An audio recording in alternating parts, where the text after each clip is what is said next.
भारत में आधार कार्ड आज सबसे जरूरी पहचान डॉक्यूमेंट बन चुका है।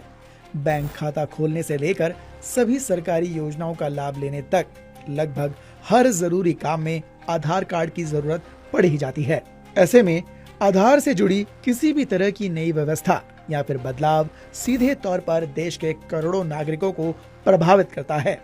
इस साल आधार कार्ड में 2 बड़े बदलाव लागू किए गए जो हर आधार धारक को जानना जरूरी है। सबसे बड़ा बदलाव ये है कि अब आधार अपडेट प्रक्रिया को ज्यादा सरल, डिजिटल और घर बैठे पूरा किया जा सकेगा।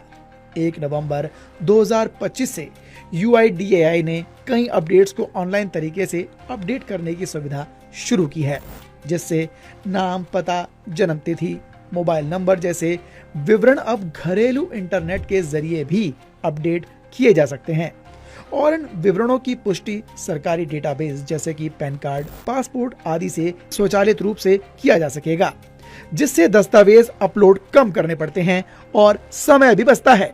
दूसरा बड़ा बदलाव आधार अपडेट फीस यानी कि इसका शुल्क, उसमें भी संशोधन किया गया है। UIDAI ने 1 अक्टूबर 2025 के बाद लगभग सभी अपडेट सेवाओं के लिए फीस बढ़ा दी है। उदाहरण के लिए जो पहले 50 रुपए में काम होता था, उसके लिए अब आपको 75 रुपए का भुगतान करना होगा। और बायोमेट्रिक अपडेट जिसमें फिंगरप्रिंट, आइरिस, फोटो आदि शामिल हैं, इसकी फीस अब 125 रुपए कर दी गई है। इसी तरह के दस्तावेज अपडेट या फिर आधार प्रिंट जैसे अन्य कामों के लिए भी अलग अलग शुल्क तय किए गए हैं। हालांकि कुछ उपयुक्त आयु समूह जैसे कि 5 से 7 साल और 15 से 17 वर्ष के बच्चों के अपडेट के कई मामलों में फ्री रखे गए हैं। इन बदलावों का उद्देश्य आधार को ज्यादा उपयोगी, तेज, सुरक्षित बनाना है। साथ ही अपडेट प्रक्रिया को डिजिटल फर्स्ट बनाकर भीड़ और कागजी कामों को कम करना है।